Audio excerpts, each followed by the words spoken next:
On December 9th, 1531, in Mexico, Our Lady appeared to a poor, humble Aztec Indian who had recently been converted to the Catholic faith. His name was Juan Diego.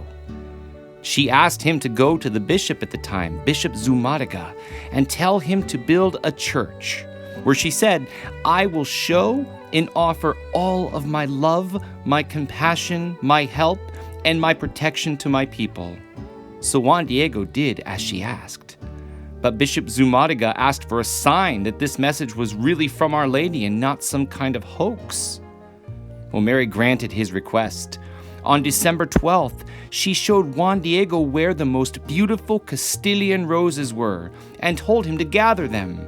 It was a miracle that these roses were even there in bloom, because there was frost on the ground, and the ground was an infertile place where only cactus and thistle grew. After Juan Diego gathered these beautiful Castilian roses, Our Lady helped arrange them in his tilma and told him to show them to the bishop. So Juan Diego went to Bishop Zumárraga's residence, and he walked in and dropped the tilma, and the bishop was amazed at these beautiful Castilian roses. But he was even more amazed at what began to happen to Juan Diego's tilma. Right before their very eyes, the image of Our Lady of Guadalupe began to form on the cloth. The picture of Mary was beautiful, and the bishop and all in attendance fell to their knees. He had the church built at Mary's request. Now the tilma is still intact after 470 years. The colors have not faded, and the cloth has not deteriorated. It's been on display in the Basilica of Our Lady of Guadalupe for all this time. Now, the manner in which Our Lady appeared on the tilma was very significant to the Aztec Indians. God had her dressed in a way that they would understand who she was. She was dressed in royal clothes that showed that she was very important, perhaps maybe even a queen. She also had the symbol of the cross at her neck, which was the same symbol the Spaniards had on their ships and in the churches that they built. She had a sash tied around her waist, which meant that she was with child, for this was the way that the Aztec women dressed when they were pregnant. And on her beautiful dress were all sorts of designs and flowers. But there was one flower on her dress that was very significant. It only had 4 petals. Now, to the Aztecs, this 4-petal flower was the symbol for the true God, the God above all gods. This flower was located on her abdomen, right over the place where Jesus was growing inside of her. The Aztecs immediately understood that this was the mother of the true God. This appearance of Our Lady of Guadalupe was very important to the history of our whole continent. The Aztec Indians and the Spaniards at the time were on the brink of war. The Aztec Indians' culture and religion were very different from the Spaniards. They worshipped gods to whom they would offer human sacrifices, oftentimes killing up to 50,000 people a year. The Spaniards, who were Catholic, were naturally disgusted by this, but they were also cruel to the Aztecs. They treated them like animals, sometimes even killing them for no reason.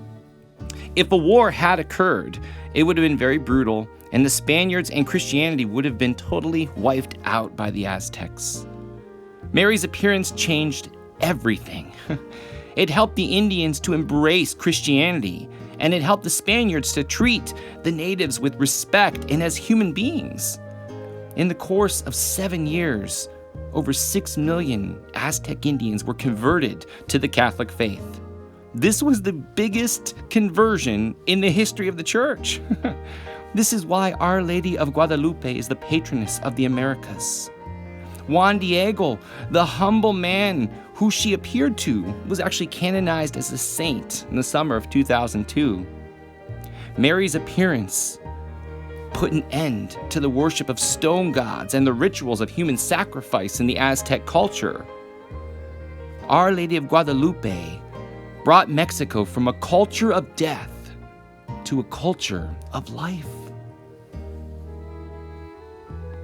Now, the image of Our Lady of Guadalupe is actually an Aztec pictograph, which was read and understood quickly by the Aztec Indians. Our Lady of Guadalupe stood in front of the sun, which indicated she was greater than their dreaded sun god. Her foot rests on the crescent moon, and that shows that she is standing on their moon god. The stars strewn across the mantle indicated that she was greater than the stars of heaven, which they also worshipped. She was a virgin and the queen of the heavens, for Virgo rests over her womb and the northern crown upon her head. Now, Our Lady of Guadalupe appeared on December 12, 1531, for the stars that she wore are the constellation of the stars that appeared in the sky that very evening. The blue-green hue of her mantle indicated that she was a queen, for she wears the color of royalty. The black cross on the brooch of her neck indicated that her god was that of the Spanish missionaries, Jesus Christ, her son.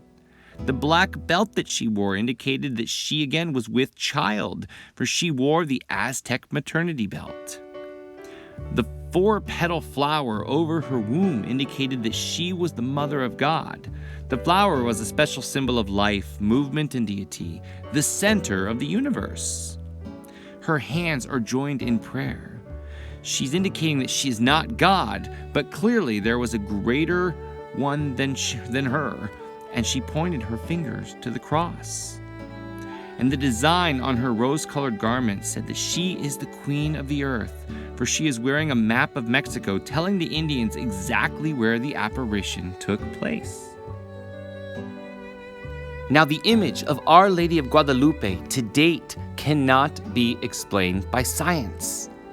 The image shows no sign of deterioration after 470 years. The tilma, or the cloak that Juan Diego wore, on which the image of Our Lady of Guadalupe has been imprinted, is made of a coarse fabric that's made of cactus fiber. This fiber normally disintegrates within 20 to 60 years. Keep in mind, this is over 470 years old. There is no undersketch, no sizing, and no protective overvarnish on the image. Microscopic examination revealed that there were no brush strokes. The image seems to increase in size and change color due to an unknown property of the surface and substance of which it is made. According to Kodak of Mexico, the image is smooth and feels like a modern-day photograph. It was produced 300 years before the invention of photography. The image has consistently defied exact reproduction, whether by brush or by camera. Now, several images can actually be seen in the eyes of the Virgin. It is believed to be the images of Juan Diego, Bishop Zumarraga, and others present when Juan Diego dropped the Castilian roses. The distortion and place of the images are actually identical to what is produced in the normal eye, which is impossible to obtain on a flat surface. And the stars on Our Lady's mantle coincide with the constellation in the sky on December 12, 1531. All who have scientifically examined the image of Our Lady of Guadalupe over the centuries confess that its properties are absolutely unique and so inexplicable in human terms that the image can only be supernatural. Praise be God and Our Lady of Guadalupe.